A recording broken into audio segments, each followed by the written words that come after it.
Chapter 7. Inner and Outer Experience.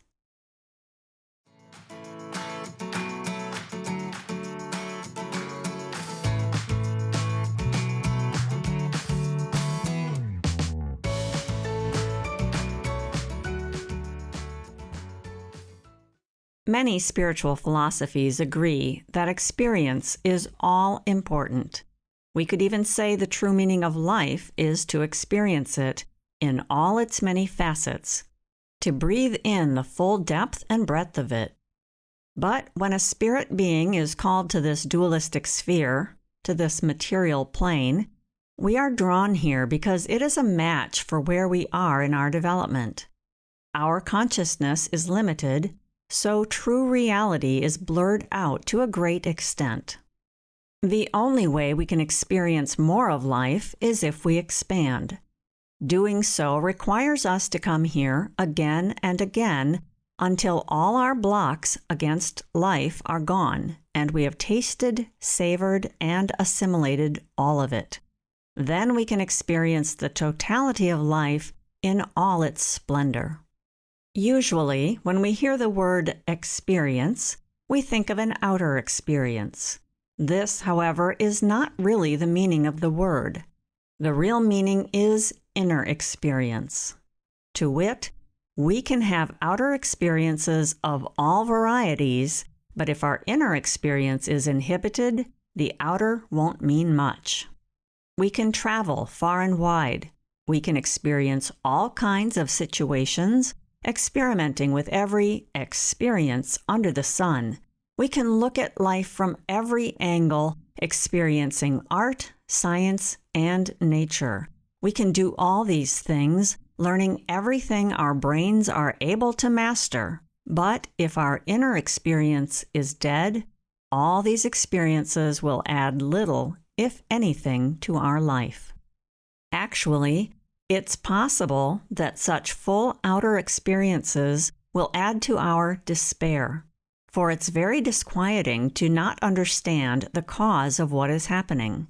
A person can have everything they ever wanted, and still a nagging dissatisfaction remains. They can try to grab for more goodies or run for more accomplishments, but living a fruitful life becomes ever more elusive. For the inner capacity to fully experience life has not been cultivated. The inner soil has not been prepared. Worse, it has been practically plowed under altogether.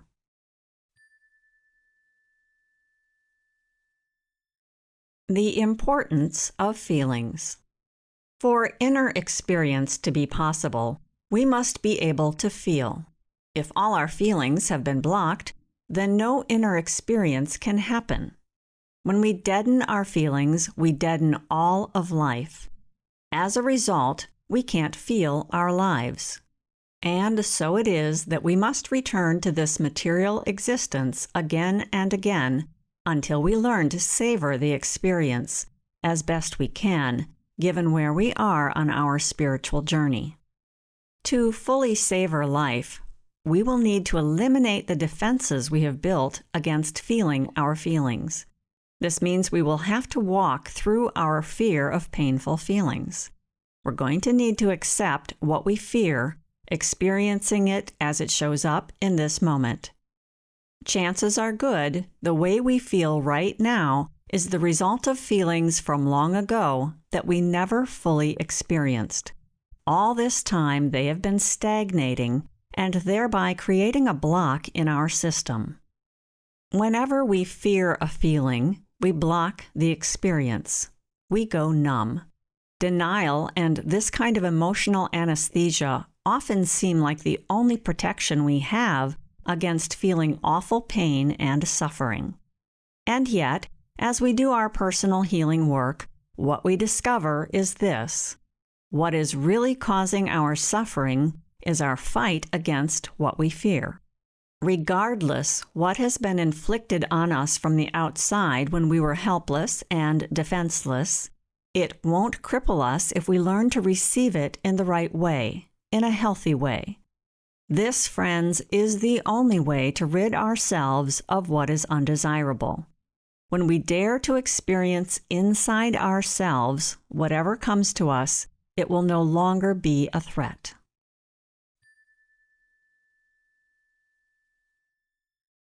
Facing our worst feeling. Now we'll look more deeply into the significance of our inner emotional experience. In particular, we'll explore what happens when we block our feelings and therefore cut off our inner experience. Of all our emotions, which is the most destructive? That would be fear. When we don't meet and transcend our fear, it becomes toxic. Fear is a poisonous energy that, when unconscious, will show up indirectly, making it even more debilitating. And the most insidious fear is fear of feelings. Such fear is more destructive than a fear of something outside ourselves. For if we fear a real danger, we can overcome it. In some cases, we'll exaggerate a fear of some outer occurrence, which wouldn't be all that harmful, except that such a phobia must be an expression of a feeling we haven't yet recognized or felt. We can deal with anything that is outside us through our outer action. Feelings, though, can only be dealt with by experiencing them, and they can't be experienced when they are denied. When we are afraid of being rejected, not getting our way, or having our pride hurt, or when we're frightened of pain or loneliness, in all these cases, our primary feeling is fear. Only by experiencing what we fear, let's say rejection, will we experience the pain of it. So what we are basically dealing with is a fear of pain. When we allow ourselves to go into the fear, we can experience the pain. Then the pain will release and go away, and we will have mastered a slice of life we won't need to avoid anymore. What we usually do is blindly avoid our fear of pain until we lose track of the fact that we fear a specific pain. We are no longer aware of why we feel numb and dead inside. When we do this, we create a magnetic block of energy in our psyche, which is a powerful force. And this magnetic block is going to draw to us the very experience we wanted to avoid. Now the pain we are avoiding comes to us from the outside. This will happen time and again until we can no longer run away from it. This is a spiritual law of life. If we arrive into the world with such a fear, our life circumstances are going to bring forth the conditions we ran away from in a previous life. In other words, if the circumstances of our early life were hard, filled with pain and deprivation, and we once again protect ourselves by denying the pain instead of fully experiencing it, later in life we will find those circumstances showing up that replicate those earlier conditions. This will keep happening until we open up to what we fear and allow the experience to be in us. This is the only way to dissolve the associated pain. By fully savoring the painful experience, we truly overcome it. This dissolves the energy of the magnetic block, returning it to the original flow of life inside us. After that, the experience we feared will stop coming to us. It's possible we have temporarily avoided the experience we fear by successfully using our inner defenses to so completely shut off life that nothing can touch us. And using our willpower, we may have built an eventful outer life that manages to fill our inner void, at least to some degree. This works as long as we don't hold still. This, however, is nothing but a temporary peace before the storm. Eventually, crisis will come, giving us another chance to overcome our fear. For the more we run, the more energy we invest in blocking off the feared feeling, the more potent the magnetic energy block becomes, the more certainly we will attract a crisis that could be just what we need to heal if we choose to change our focus and pay attention to our inner life.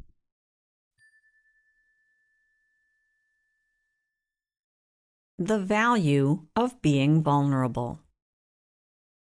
If we want to experience pleasure, joy, and peace, we must become fearless and relaxed. This is the only way to fulfill our potential and expand our real self. If no part of our inner self had anything to cover up, if we had no inner territory we felt we needed to defend and protect, then we would enjoy our full potential for creativity and pleasure. But if we guard against any particle of imperfection, against any one kind of inner experience, then all types of experiences will be equally flattened. This is not hard to see.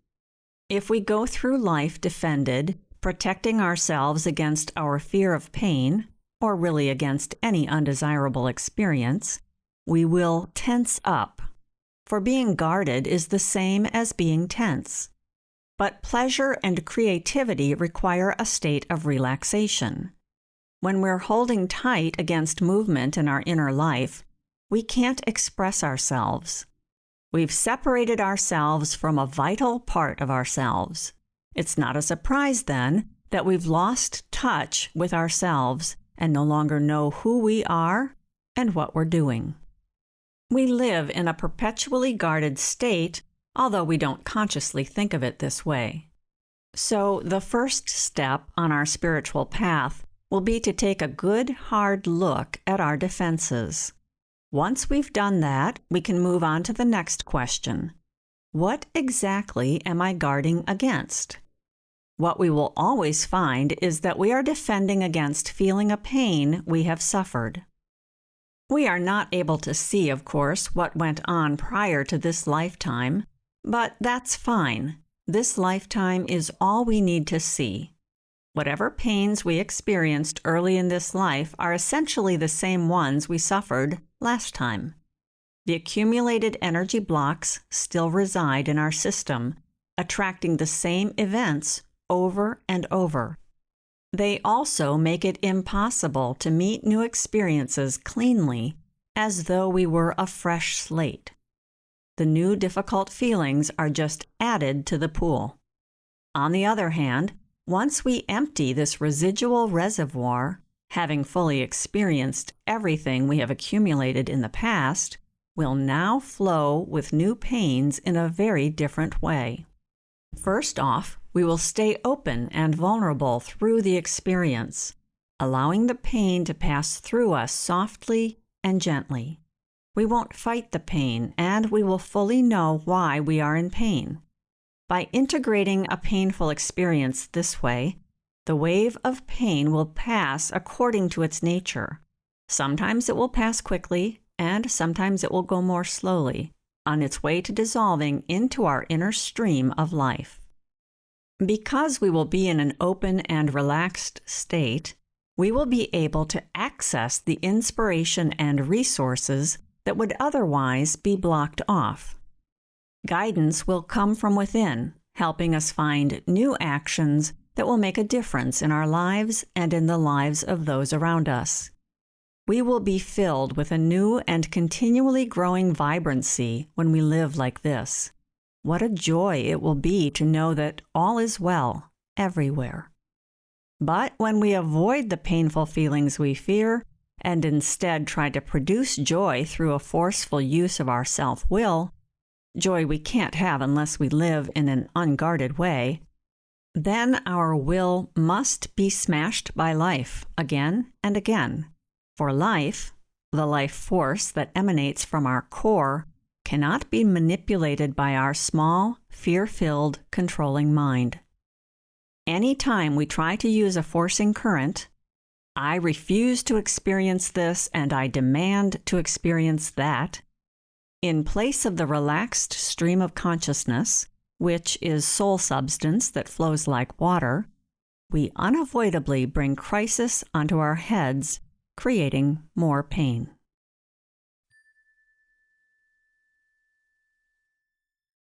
The cause of an identity crisis.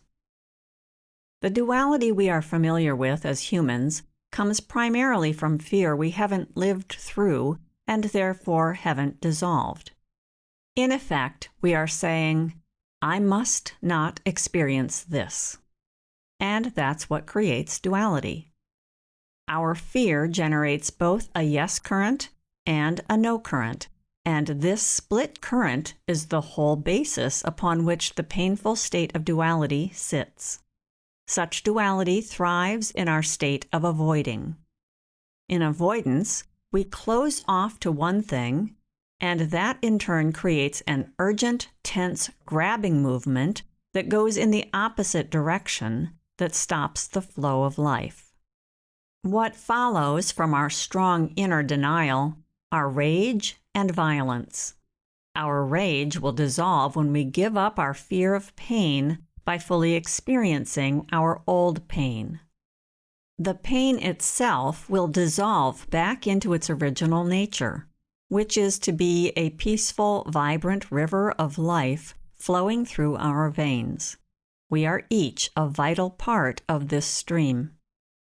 So our fear of feelings doesn't only block what wants to flow through us, but it also splits us into a fragmented state. The only way to achieve a higher, more unified state of consciousness is by going through what we fear. Unity can never happen by avoiding fear. If fear of our feelings causes us to block off our capacity to feel, we will become impoverished, poor in spirit, and this creates the need to come up with a substitution. And what better substitution is there than the limited ego mind? In an effort to not feel how dead and spiritually poor we have become, and in order to feel like we exist, we use our outer mind way more than is natural. In other words, if we weren't able to exist through our free-flowing, feeling selves, our will and our intellect will take over, putting themselves exclusively in charge of the part of us with deadened feelings. This will give us the temporary illusion that we are alive. But this aliveness is precarious, and in the long run, it's not even all that convincing, because consciousness that lacks feeling lacks spark. Our life, in short, will have no sparkle. Such an incomplete life will feel sterile and dried out. So then, even if we arrive at the most brilliant formulations with our mind, a mind that is not unified with our deeper feeling experience, we will have secret moments when we doubt that we are real. We will doubt our own aliveness. This is where we are at today in our present stage of evolution. We often have a highly developed mind, but we aren't able to fully live. We sometimes call this condition, being split off from our feeling selves, an identity crisis, which is what happens when we avoid and repress our feelings. We can't ever know who we truly are when our mind substitutes its so-called life for the real thing, which is the greater inner self that can feel.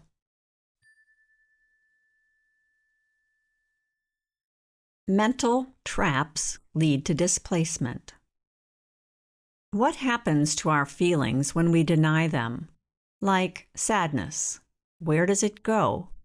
When we tell ourselves, I must not be sad, I should not be sad, we are essentially rebelling against the feeling of sadness. From this, we develop a misconception that being sad is a catastrophe. If we are sad, we will perish. We never fully articulate this, to ourselves or to anyone else, but nonetheless, it kicks up fear. What we assume to be true becomes exaggerated, turning the fear into terror.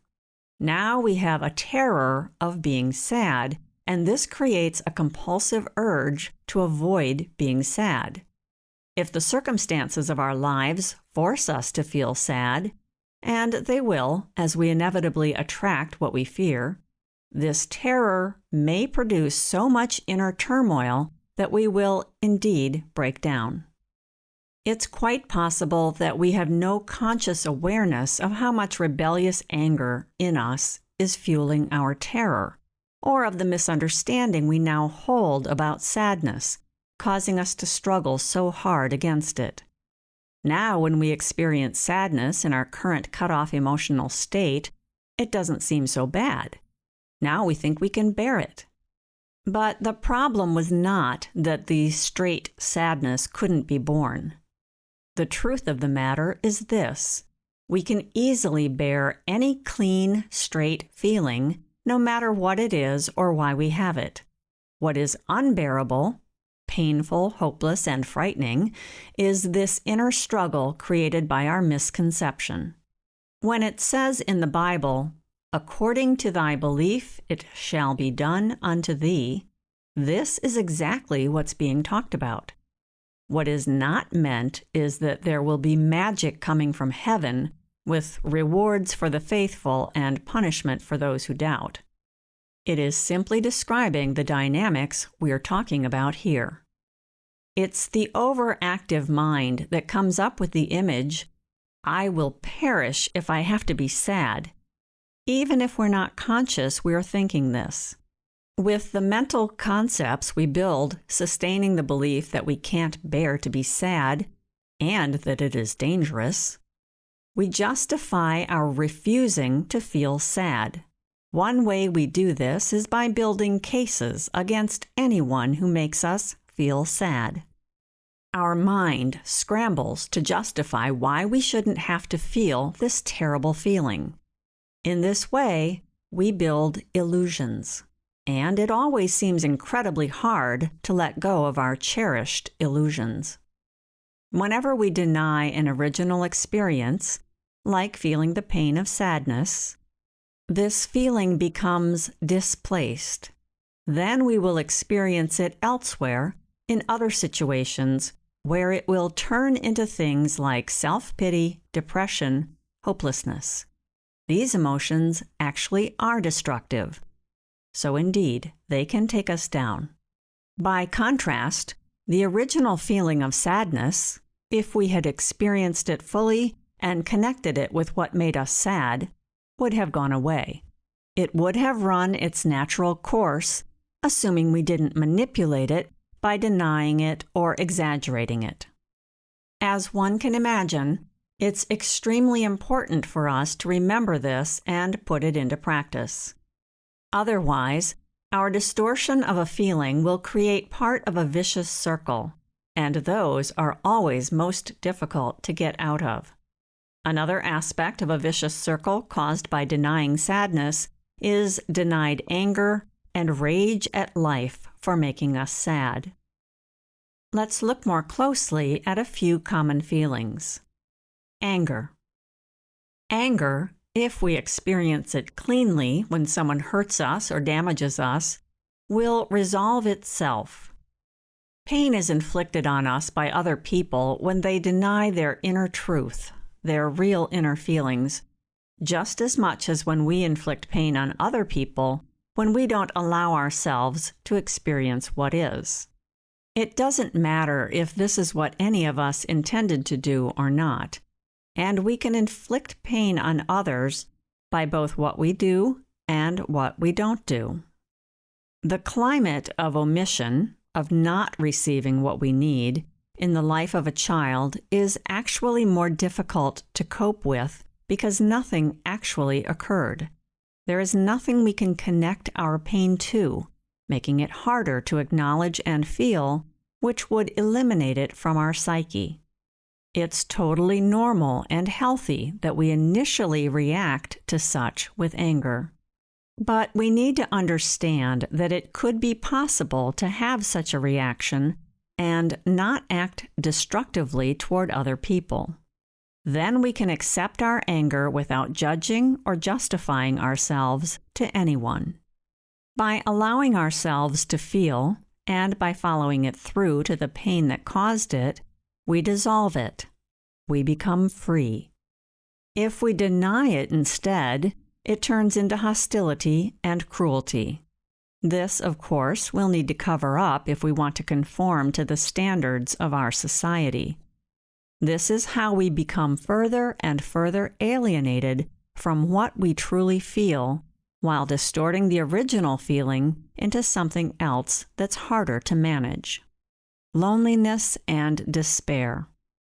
Let's look at what happens when we deny the original feelings of loneliness and despair, when we say inside ourselves, "I shouldn't ever have to feel this. I should be spared this experience of feeling despair." In this case, our denial causes our feeling of despair to turn into bitterness, faithlessness, and isolation, which all contain an angst about there being no way out for us. Were we to experience the original despair head-on, without adding layers of mental concepts or conclusions, such a feeling would disappear fairly quickly. By feeling it, without making more of it than there is, we are tuning in to what really is happening in us. This will carry us through the tunnel of darkness and back into the light of life. To experience momentary despair cleanly does not mean to subtly force a feeling of hopelessness, which is what results from a forcing current. A forcing current is what we use to manipulate life and the people we are now substituting for the ones who caused us the original hurt when we were a child. It says, "I demand you give me everything I ask for. You have to protect me from any and all unpleasant feelings. I will feel hopeless as a way to convince you to do this for me." If we are able to decipher and admit to such an irrational message coming from our hidden inner selves, the artificial hopelessness, which is always unbearable, that we're using to manipulate others will give way to new insight. And this will lead us back to the original feeling we have been avoiding. If we can make sense of our hidden messages this way, we will take a giant leap forward in self-awareness. We will go through the tunnel of original feelings, and on the other end, we will land in the truth and good tidings of spiritual reality, that ultimately, life is safe. The word ultimately does not refer to a faraway beyond. It refers to the ultimate moment when we have the faith and courage to truly explore what's inside us and feel what's there to feel. We arrive here whenever we let happen whatever is in us. We arrive at the ultimate goal when we loosen up the hard armor plating we have created to defend ourselves against uncomfortable feelings. When we let go of our defenses, we will feel and we will cry. We will tremble and we will writhe.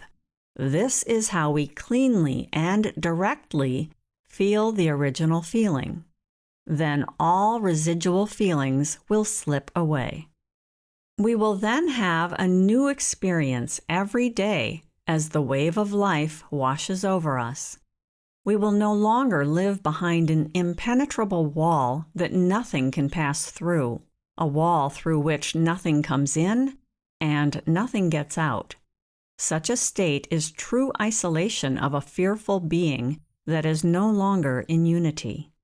Such a person sends a forcing current out into the world saying, "No, I will not feel this," in a defended stance held up by tight denial. Fear. Now let's turn to fear. When we deny fear, it morphs into a vague anxiety that is far more disturbing, for now we have nothing to focus on and so no way to cope with it. But if we face our fear directly, we cascade onto other feelings, including pain, anger, despair, and the like. Then there is a way out. So anxiety has displaced fear and, as such, offers no way out. If we are disturbed or feel vaguely irritated and can't put our finger on what happened to us, We shouldn't just gloss over this. Doing so will only create more fragmented layers and disorientation. Our work is to focus on the sensations we feel, trusting in the fact that there is something tangible for us to find and deal with. We just need to take it out of hiding. This is the path that leads to a more full experience of both present and past feelings.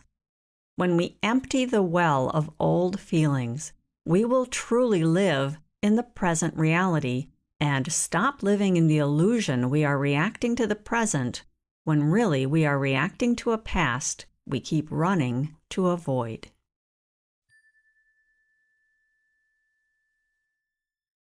Transforming pain into pleasure.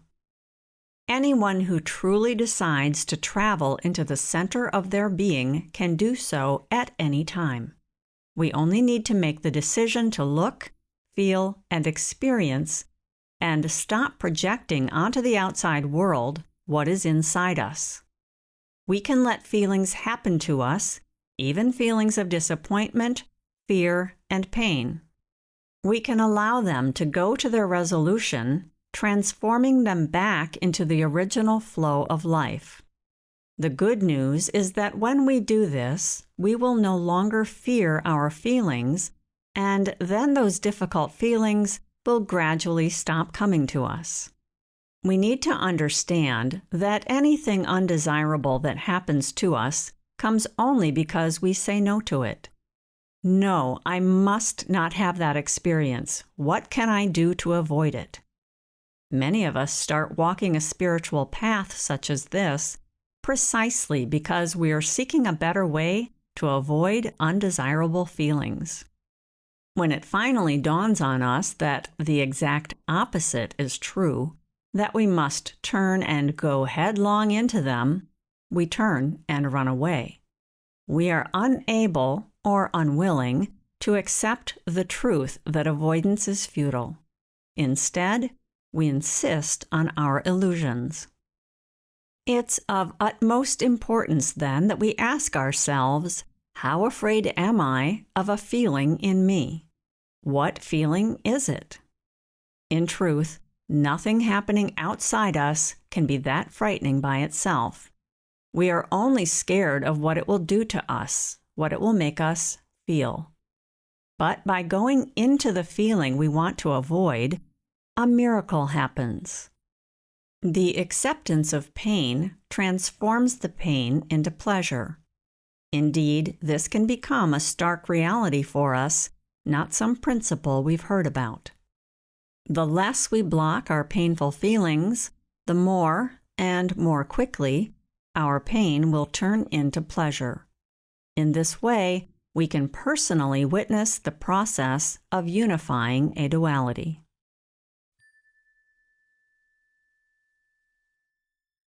Construction and deconstruction.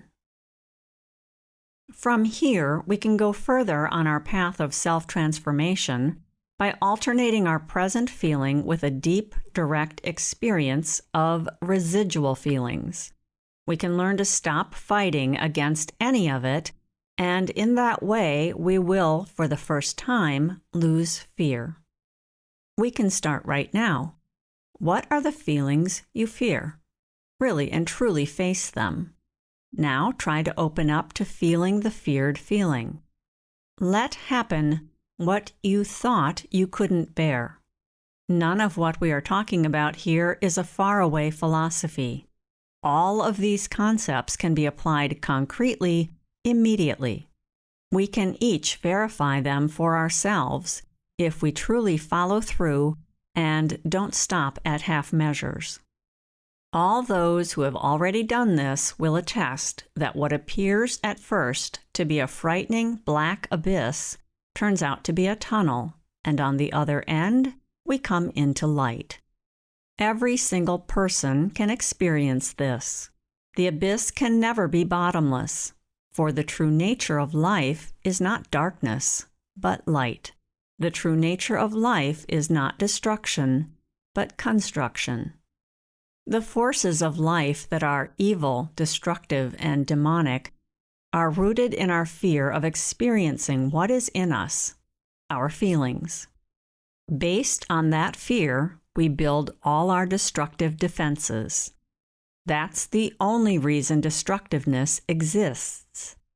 It sets in because of our fear of feelings, of painful experiences.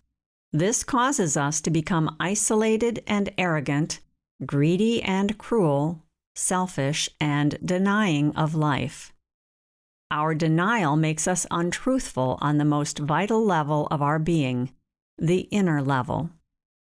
Because if we deny what we feel, we aren't in truth with ourselves. And that is the definition of evil, if we are willing to use that word. Destructiveness is what lies behind the inner walls we all build against experiencing the truth of what is in us. We are the ones converting constructive energy into destructive energy. We are lying to ourselves when we deny the experience of what we feel, falsifying our real self. We become so false that we stop knowing who we really are. In our denial, we create the false hope that we can eliminate any undesirable feeling by avoiding it. Our denial is also responsible for the creation of false hopelessness, that the tunnel we must go through is really a bottomless pit of horror and annihilation. This is how we waste the life force available to us by stemming against the truth. This is how we create our own unnecessary pain.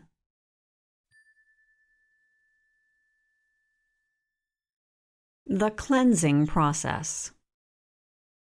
Our unwillingness to face our original pain leads to the formation of insatiable, greedy demands.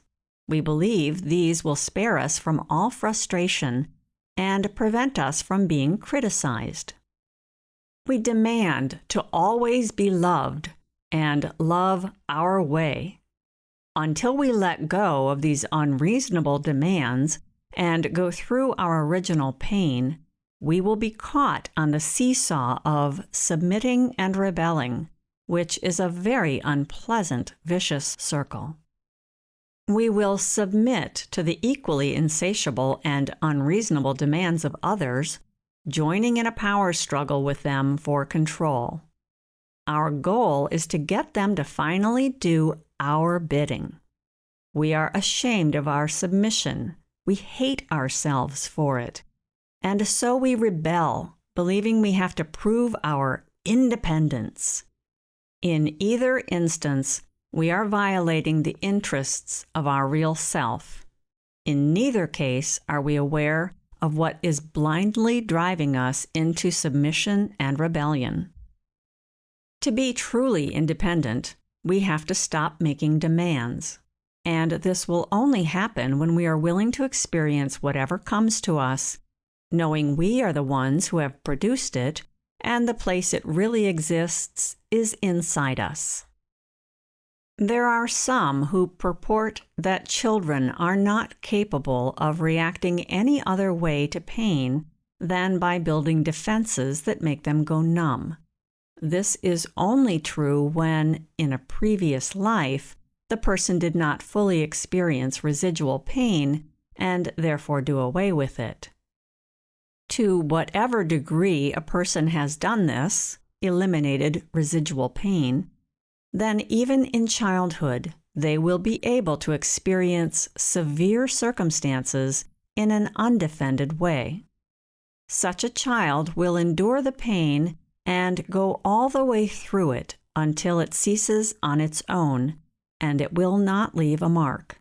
This is what can happen when pain is fully felt. Feeling pain directly also makes us more resilient, giving us the ability to live a fruitful, productive life. And most definitely, it increases our capacity for experiencing deep feelings of pleasure. This is the living principle behind do not resist evil. We'd have to be blind to not see that children have a great capacity for this. They can cry bitter tears one minute, then turn around and laugh with gusto the next, all because they let the pain take its natural course. It's only when we don't experience the pain that we instead become numb. We become deadened and destructive, and develop any number of neurotic tendencies. So no, we can't say it's true that children can't help but react the way they do, in this self-numbing way, to traumatic situations. The full experience of feelings is hygiene for the soul. It keeps our spiritual selves from stagnating when we allow the power within us to fill our whole organism, our spiritual, mental, emotional, and physical being. This is the metabolism of our total self. In the same way, physical waste that is not eliminated creates disease in the body, so does unexpelled feeling material cause our souls to become diseased. The healing process that will unify our entire being involves committing to feel everything we are able to feel, observing the feelings we fear and the events that evoke those feelings, become willing to at least try to face our fears and experience our feelings. This is the path to making our lives as full as possible, permeating us with the realization that we are now living our best life and filling it with deep meaning. Blessing from the Pathwork Guide. A lot of love is pouring forth for all of you. May you be able to feel it.